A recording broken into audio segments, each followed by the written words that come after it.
ಮುಂದೆಯೇ ತಂದೆಯೊಬ್ಬ ಪತ್ನಿಗೆ ಬೆಂಕಿ ಹಚ್ಚಿದ್ದಲ್ಲದೆ ಅದೇ ಬೆಂಕಿಗೆ ಮಗಳನ್ನು ತಳ್ಳಿರುವ ಕ್ರೂರ ಘಟನೆ ಹೈದರಾಬಾದ್ನ ನಲ್ಲಕುಂಟ ಪ್ರದೇಶದಲ್ಲಿ ನಡೆದಿದೆ. ವೆಂಕಟೇಶ್ ಕೃತ್ಯ ಎಸಗಿದ ಪಾಪಿ ಪತ್ನಿ ತ್ರಿವೇಣಿ ಮೇಲೆ ಅಕ್ರಮ ಸಂಬಂಧದ ಬಗ್ಗೆ ಶಂಕೆ ಹೊಂದಿದ್ದುದೇ ಈ ದುಷ್ಕೃತ್ಯಕ್ಕೆ ಕಾರಣ ಎನ್ನಲಾಗಿದೆ. ಮಕ್ಕಳ ಮುಂದೆಯೇ ತ್ರಿವೇಣಿ ಮೇಲೆ ಹಲ್ಲೆ ನಡೆಸಿದ್ದ ವೆಂಕಟೇಶ್ ಆಕೆಯ ಮೇಲೆ ಪೆಟ್ರೋಲ್ ಅನ್ನು ಸುರಿದು ಬೆಂಕಿ ಹಚ್ಚಿದ್ದಾನೆ. ತಾಯಿಯನ್ನ ಉಳಿಸಲು ಮಗಳು ಮುಂದಾದಾಗ ಆಕೆಯನ್ನ ಕೂಡ ಬೆಂಕಿಗೆ ತಳ್ಳಿದ್ದಾನೆ. ಬಳಿಕ ಮನೆಯಿಂದ ಪರಾರಿಯಾಗಿದ್ದಾನೆ.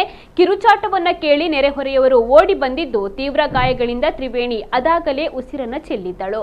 ಗಾಯಗೊಂಡಿದ್ದ ಮಗಳನ್ನ ಆಸ್ಪತ್ರೆಗೆ ದಾಖಲಿಸಲಾಗಿದೆ. ವೆಂಕಟೇಶ್ ಮತ್ತು ತ್ರಿವೇಣಿ ಪ್ರೀತಿಸಿ ಮದುವೆಯಾಗಿದ್ರು. ದಂಪತಿಗೆ ಒಬ್ಬ ಮಗಳು ಮತ್ತು ಒಬ್ಬ ಮಗನಿದ್ದಾನೆ. ಪತ್ನಿಯ ಬಗ್ಗೆ ಅನುಮಾನವನ್ನ ಹೊಂದಿದ್ದ ವೆಂಕಟೇಶ್ ನಿತ್ಯ ಕಿರುಕುಳವನ್ನ ನೀಡ್ತಾ ಇದ್ದನಂತೆ. ಆತನಿಂದ ಆಗುತ್ತಿದ್ದ ಹಿಂಸೆ ತಾಳಲಾರದೆ ತ್ರಿವೇಣಿ ಇತ್ತೀಚೆಗೆ ತವರು ಸೇರಿದ್ದಳು.